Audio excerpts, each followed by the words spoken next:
I caught my wife having an emotional affair. It was an ordinary day or so, I thought, as we pulled up to the drive-thru.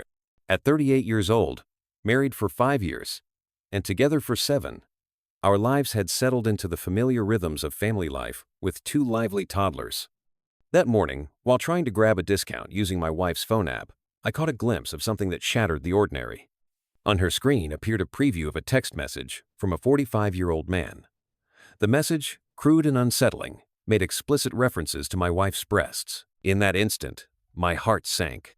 I had long suspected there was more to our past than she had ever admitted, but I had never truly believed that this suspicion would manifest so painfully. I knew this man existed, an echo from a past I had only brushed upon in fleeting moments of doubt, but I had never taken the step to snoop until now. As I reached for the app, that text preview flashed before me, laden with sexual innuendo and dismissive remarks about my role as a father and husband. The casual cruelty of his words confirmed my worst fears. I wanted to know more, to understand the extent of this betrayal, but before I could dive deeper, my wife's hand shot across the car to snatch the phone from my grasp. Her touch was desperate, an unspoken plea for me to ignore what I had seen. But the damage was done. The silence that followed was heavy with unspoken truths as we drove home. I made a silent vow to uncover the full story once we were alone. At home, with the familiar walls of our living room closing in around us, I gently demanded to see more of her conversation with him. Again, she resisted this time, her voice tinged with panic, as she insisted I was overreacting, even calling my concerns crazy. Yet the unsettling truth was that I needed to see the complete picture. I wasn't seeking to spy for the thrill of it, but to grasp the gravity of what I had uncovered.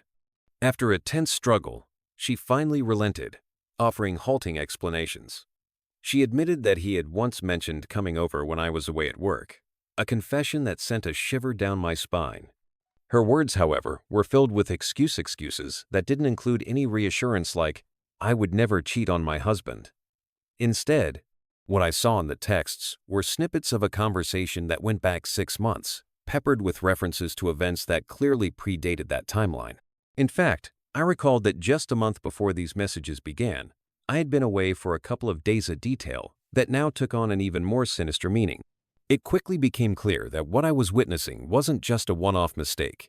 This was an emotional affair, an ongoing secret connection that had slowly eroded the trust between us. The texts were filled with remarks not only about a past sexual history, but also with an undercurrent of contempt for the role I played in our family. It was a painful realization. My wife had chosen to confide in someone else, seeking solace or excitement elsewhere, while I had been busy trying to manage the stresses of keeping our family afloat. I couldn't help but reflect on the irony of our situation. I had committed myself to therapy to become a better partner, to manage my stress and anxiety, and to provide for our family in a way that made our home a sanctuary. In contrast, my wife had always been hesitant to seek professional help, even as she battled her own feelings of depression and loneliness. Instead of reaching out to a therapist, she had chosen to bury her pain in an emotional liaison. In retrospect, perhaps her reluctance to address her feelings directly was a key factor that led her down this dangerous path. Now I stood at a crossroads, tormented by conflicting emotions. Part of me wanted to believe her current promises that she was telling the truth now, that this was a one-time lapse of judgment. Yet every word she spoke was tainted by the knowledge of the lies she had spun over the past months, maybe even longer. It wasn't just the emotional betrayal. It was the erosion of trust that made every excuse and every apology feel hollow. Despite the depth of the hurt, I still loved her. Our shared life built on dreams, laughter, and the pitter-patter of toddler feet was too precious to discard on the altar of betrayal. I wasn't ready to walk away, not when the thought of explaining a separation to our family and friends felt unbearable. The idea of losing not just my partner but a part of myself was almost too much to bear. I was caught between a desperate need for retribution and a lingering hope that we could somehow salvage what had been broken. In our ensuing conversations, my wife offered me access to her phone whenever I wanted, claiming that she had deleted his contact from all social media and had blocked him completely. She even agreed to attend marriage counseling and hinted at the possibility of individual therapy for herself. Yet, as much as I clung to those promises, every reassured word felt undermined by the memory of that fateful drive-thru encounter. How could I rebuild trust when the foundation itself had been shaken so thoroughly?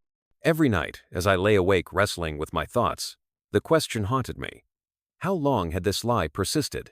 The texts I had seen were only a fragment of what was undoubtedly a much larger, more painful narrative. The realization that this emotional affair had been a slow burn over months and possibly even years left me questioning every moment, every decision that had led us to this point. Now, standing at the precipice of a decision that could alter the course of our lives forever, I faced the painful truth. Healing from betrayal is neither simple nor swift.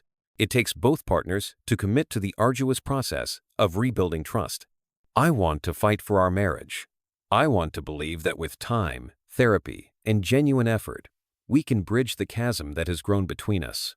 Yet the shadows of deceit loom large, a constant reminder of how easily love can be tainted by loneliness and unspoken pain. In this delicate dance of forgiveness and suspicion, I cling to a fragile hope. The road ahead is uncertain, fraught with challenges both emotional and practical. But for now, I choose to fight, hoping that one day we can reclaim the trust that once defined our love and build a future free from the painful echoes of that drive-thru encounter.